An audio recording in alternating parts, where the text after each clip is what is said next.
Good evening, ladies and gentlemen, and good evening, President Ensign. It's my distinguished pleasure and privilege to be speaking to you this evening. I'm, to be frank, quite overwhelmed and honored at the sort of attendance, and I'm grateful to President Ensign for inviting me to this occasion. I hope it will be worth it.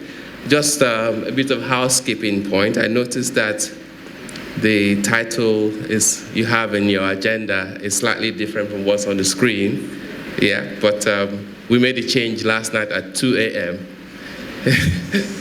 because when we saw the article or the Twitter that had gone out from the university, we realized we needed to kind of focus it more directly with what it wanted. So it's called a review of the APC manifesto in the context of current economic realities. My presentation is going to be in 4 sections to give you some perspective on how to review the manifesto of the party. We thought it would be helpful to talk about the economy itself, and we've put it in the context of both the global economy as well as the domestic economy. Then we look at the manifesto itself to kind of look at all the great promises the party has made and try to understand how we quantify these promises into actionable, tangible programs that you can actually implement. We take a little time to talk about an investment bank and how we can see ways to finance some of these long-term projects. And then last and critically the most important, and this is where I'd like you all to pay close attention to the presentation as we walk along it, is to think of the implications and potential outcomes. How do we actually achieve this change that has been so talked about, and some of which is written in the manifesto, and some of which are actionable points, but some which are also very subjective and almost like emotive things that need to be done to influence how the country, Nigeria, thinks and acts going forward. So taking out section 1, if you look at the macroeconomic environment globally, we try to show sub-Saharan Africa against the emerging countries, look at the global growth focus. This is Middle East, North Africa, and this is the advanced economies, and this is the Eurozone area. And you see the different growth parameters from 2014, that's the blue line, to 2015 in red, and the projection for 2016. See, global growth itself has sort of begun to improve a little bit, from what it used to be in 2014.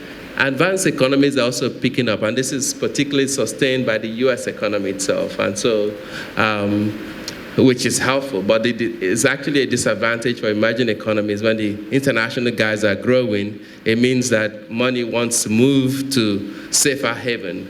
When you think about emerging countries, you still find that there's good growth, in particular in sub-Saharan Africa. Growth has been tapering, but we are projecting a decline from 5% in 2014 to 4.5% in 2015. But there's expectation that it could rise to 5.1% in 2016.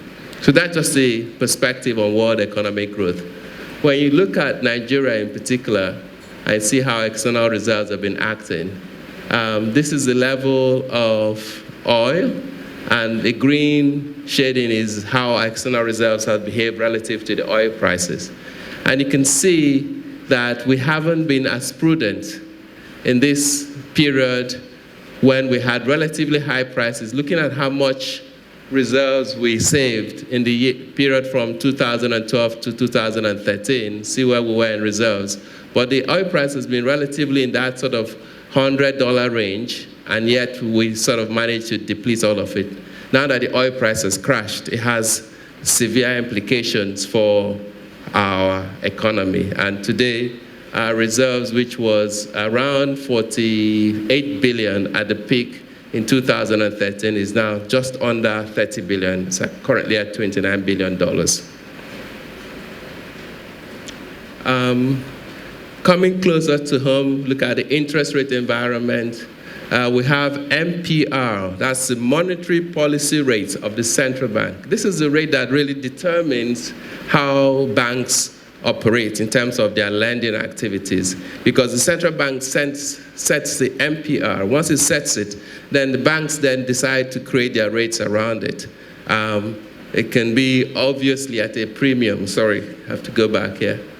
So that's the MPR, which is how it's progressed, but since 2012, or approaching 2011, it's been at 13% effectively. Now, this purple line is the prime lending rate of commercial banks, and you can see where it's hovering at. It's quite a big spread to 13%, currently just below 20.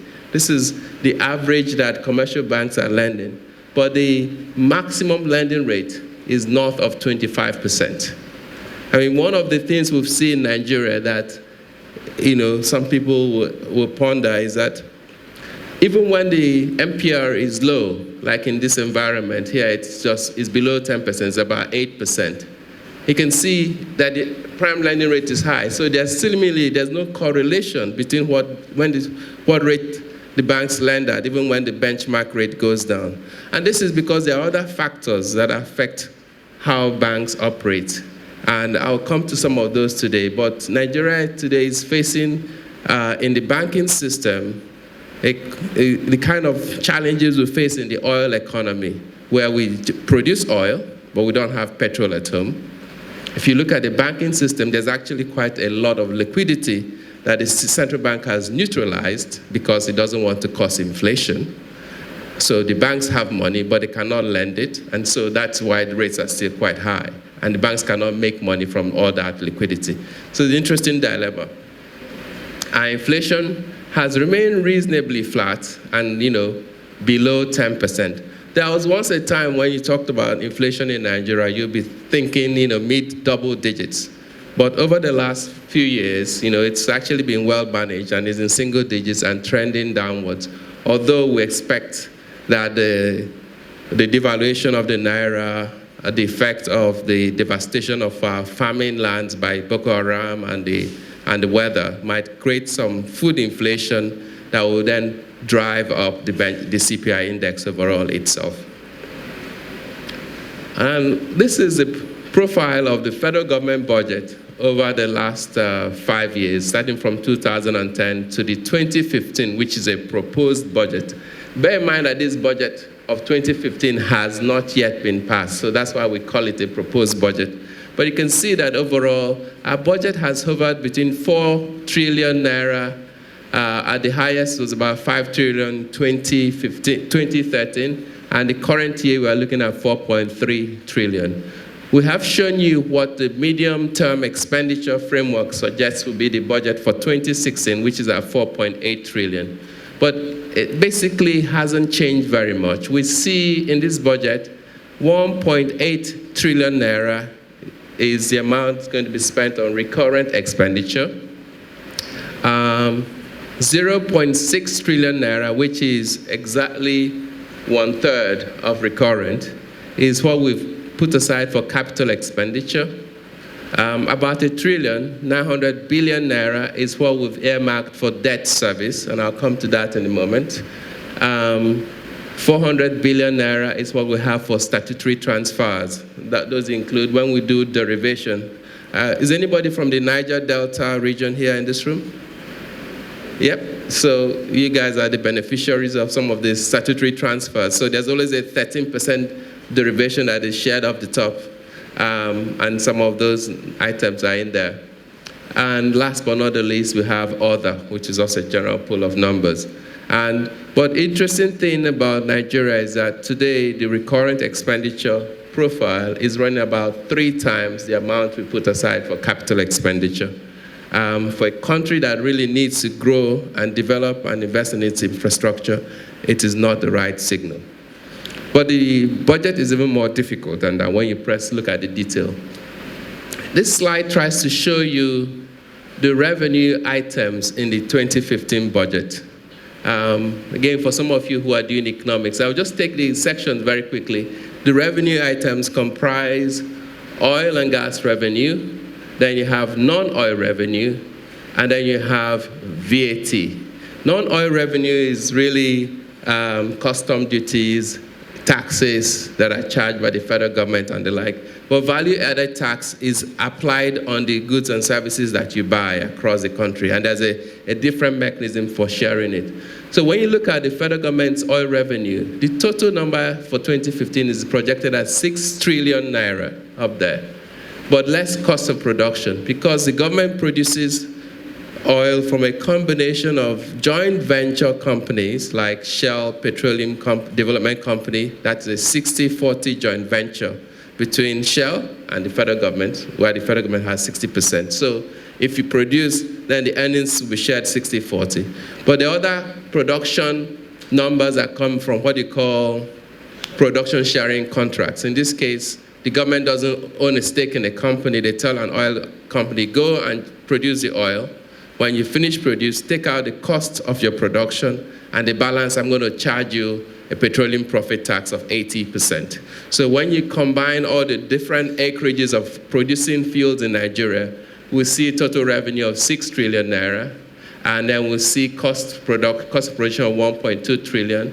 There's a subsidy payment in there for petrol, PMS, which is 200 billion for this year. Kerosene, 91 billion.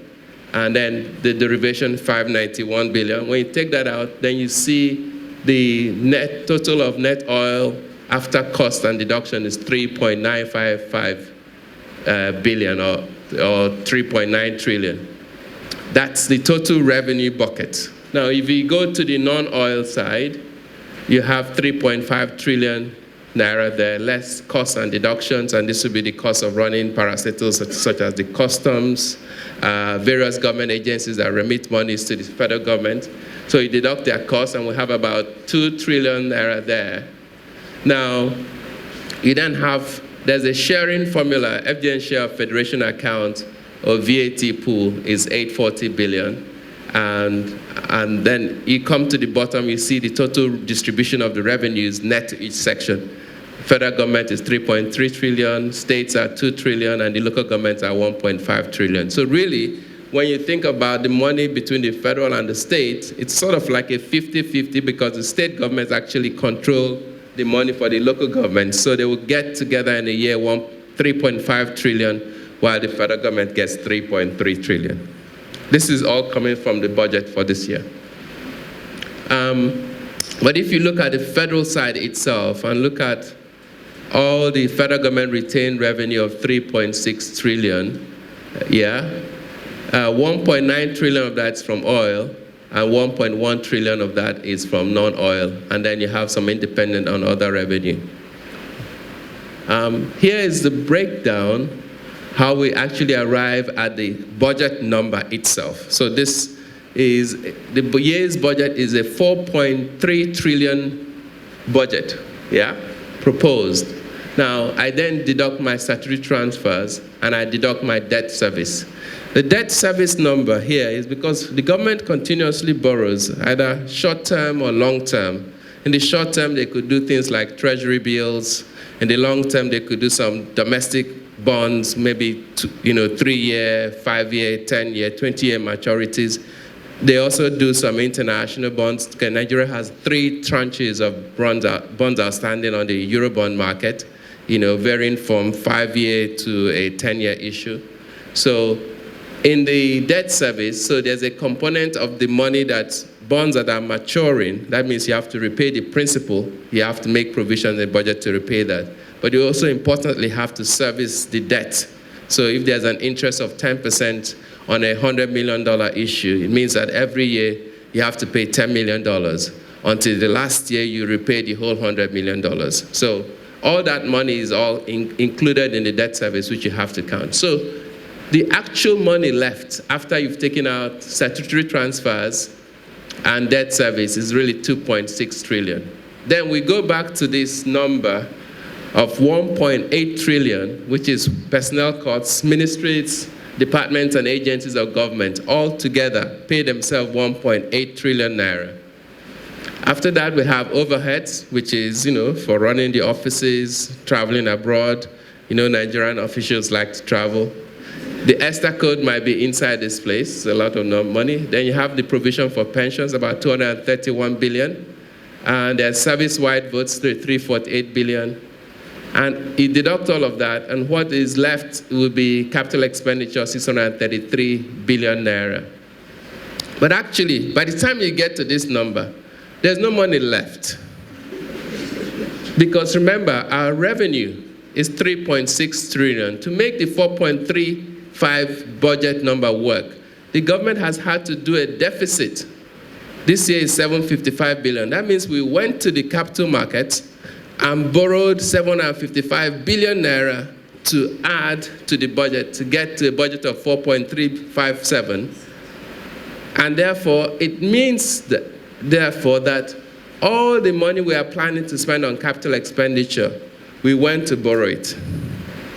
To tell you how bad that is, if you're a student in this room, like 90% of you guys are, it's the equivalent of your parents earning their salary every month, spending it all on themselves in parties, dinners, functions, fashion, travel. And then when you want to go to school, they go to GT Bank and borrow money to pay you. That's exactly what is happening.